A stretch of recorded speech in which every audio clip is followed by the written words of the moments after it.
Headline news most affecting Chilliwack this week. Yes, chillTV will have a televised debate for the school trustees candidates. Now, it might be January, but we're going to look towards the Rotary Christmas Card Program. Another controversial social media posting from Barry Neufeld. And while many sports are canceled, that doesn't mean you can't ignore the coach. Our special guests this week include Jared Mumford and Chris Clute. All right, Chilliwack, let's get started. With 4 candidates now locked in for the Chilliwack School Trustees by-election for February 13th, chillTV has announced that there is an all-candidates meeting. It'll be aired 7 o'clock Friday night, February the 5th. Later on in the show, chillTV will have a discussion with current Chilliwack School Trustee Jared Mumford. And a reminder that you can get your mail-in ballots for this by-election through the City of Chilliwack website. Embattled school trustee Barry Neufeld started the week with a strange social media posting. It was the repost of a Karen Bondar video. It was a parody of a Miley Cyrus Wrecking Ball video done in 2014. Originally done as an educational video. Bondar explains how organisms evolve, and no reason from Neufeld on why he wanted to repost a 7-year-old video. Bondar, who is a candidate for the school trustee for the by-election, told chillTV, and I quote, "I see that Barry wants to use my passion for education and science to try and embarrass me. I respect that Barry has put years into being a public servant, but over the last 5 years, he has increasingly pushed a harmful agenda and continues to distract from focusing on education priorities in our community. I stand firm that science belongs in schools, and I'm not afraid to let Mr. Neufeld know about that."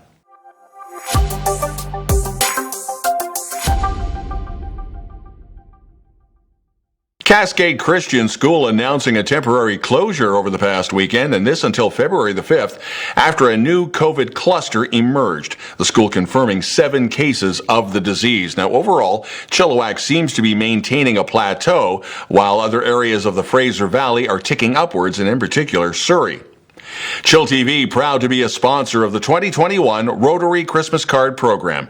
chillTV will provide a cash donation of $2,500 and in-kind donation of $7,500 in media services to help drive the 2021 campaign.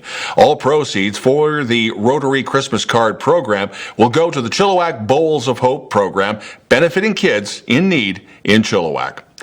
While it was a new overdose alert issued late last Friday, insiders say they saw this coming for about a good week ahead. Fraser Health issuing an overdose alert for Chilliwack.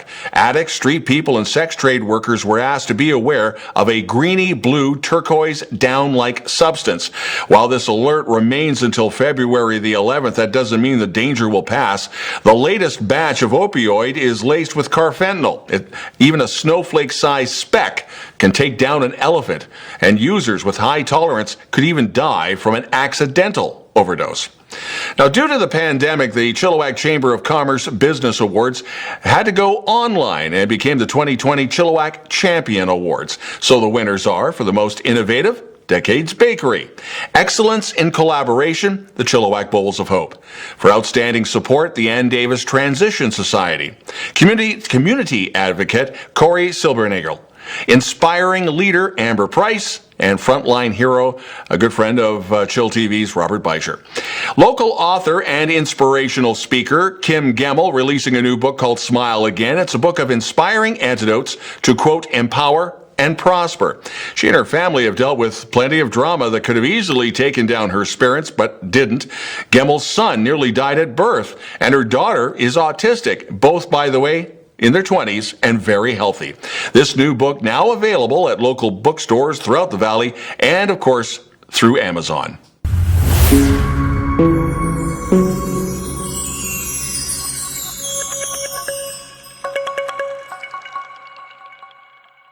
chillTV Sports and some good sporting news coming out of all places, the embattled Chilliwack School Trustees. They agreed to allow Sardis Secondary and the Falcons to change the name of their football field in honor of Rick Clausen, the former Sardis grad who went on to a pro career with the BC Lions and the Saskatchewan Roughriders. In fact, Rick Clausen won a Grey Cup in 1985. Clausen sadly passed away 5 years ago. The change of the name to Rick Clausen Field will happen later this this fall. Can you think of a coach who has made a positive impact on you and your community or went above and beyond the call of duty over last year?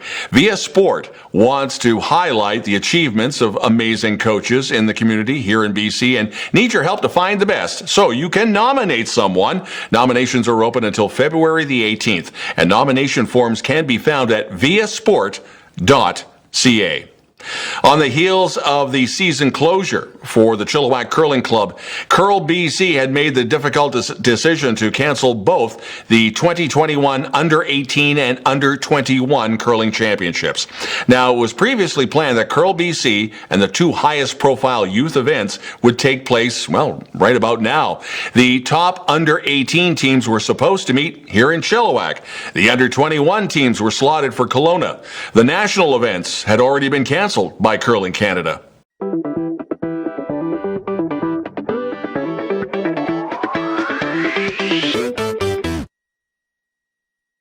chillTV's News of the Week and Chilliwack School Trustee Jared Mumford joins us. We'll get to more of this in sports, but a big thing at Tuesday's school board meeting, the Rick Clausen football field at Sardis Secondary. Everybody seems to be on board with that. Did you ever play football, Jared? No, hockey was my game. I was captain of my hockey team. We won't tell other football people. One of the big reasons we have you here today, Chilliwack Food Council and a very cool project called the Chilliwack Community Food Hub. First off, what's the council all about and what's the project all about? Great question. Thanks for asking. The Chilliwack Food Council is a council that was struck out of CHC late spring, early summer, when COVID hit and started to affect the food programs in the city. Food security programs like Bowls of Hope and Starfish and Salvation Army, they were running into logistical challenges receiving and delivering food to people who needed it. And also fundraising was down. I know there was a big effort here to do some fundraising, but the traditional galas and such, they couldn't put those on. And so they didn't hit the mark for fundraising. And of course, there was an increased need for food all around because people were losing their jobs. Some people had to quarantine and lose valuable work hours. So this council was struck to address food security in the immediate time and also sustainable for the future. And the actual project itself, the Community Food Hub, this is something that's really neat. This is a huge project. It's a pie in the sky idea, as Ken said, and it's amazing. I remember going to my first council meeting last summer, and somebody said, you know what we really need to do? We need to have this big infrastructure where all of these food programs can come in. They can share overhead, share resources, share volunteers, share ideas, increase the types of food that they can get in, all in one facility. And I remember clearly Mayor Ken said, this is a pie in the sky idea. It takes a lot of work and a lot of money. Let's roll up our sleeves. Let's double the frequency of the meetings and let's get to work. And the members of that council are amazing, and they got to work. Speaking of the money, because that's going to have to pay the bills, I guess we should thank some donors that are involved with this. Yeah, absolutely. We received grants through City of Chilliwack Reaching Home, Greater Vancouver Reaching Home, I believe. Chilliwack Foundation just made a substantial donation, and Rotary of Chilliwack made a sizable donation to us. And with those funds, we're able to make this project a reality. Now, the people involved in the council, I would assume Mayor Ken Popoff and others, yourself, Jason Lund, yeah, perhaps? It's an amazing cast, and I appreciate you asking. These people are hard workers, and they work for the community every day, and they do it for the community, not for themselves. They probably won't even want me to name them, but Diane Jansen is there. Yes. Ken's there. He's the catalyst. Cindy Waters from Bowls of Hope. She's our chair. Julie Younger. Chris Hunt from Extra Fair, Warren Schatz, of course, from Salvation Army, and Eve from United Way. And if I missed anybody, they're not going to mind because, again, they're not doing it for them. They're doing it for the community. Now, if somebody wanted to make an outside donation themselves, would this be through CHC, Chilliwack Healthier Community, or to Bowls of Hope, or... Right now, I believe if you wanted to make a donation, you contact Chilliwack Community Services. They would be able to direct you in the right place.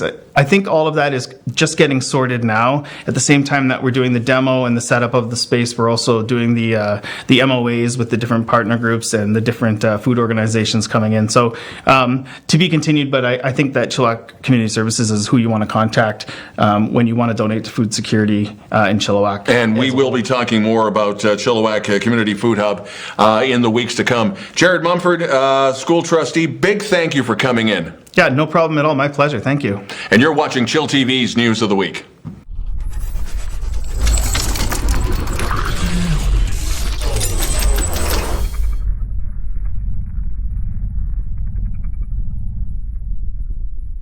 chillTV weather. After the snow scare that did not happen last weekend, it's back to the norm. Regular showers and the high of 7.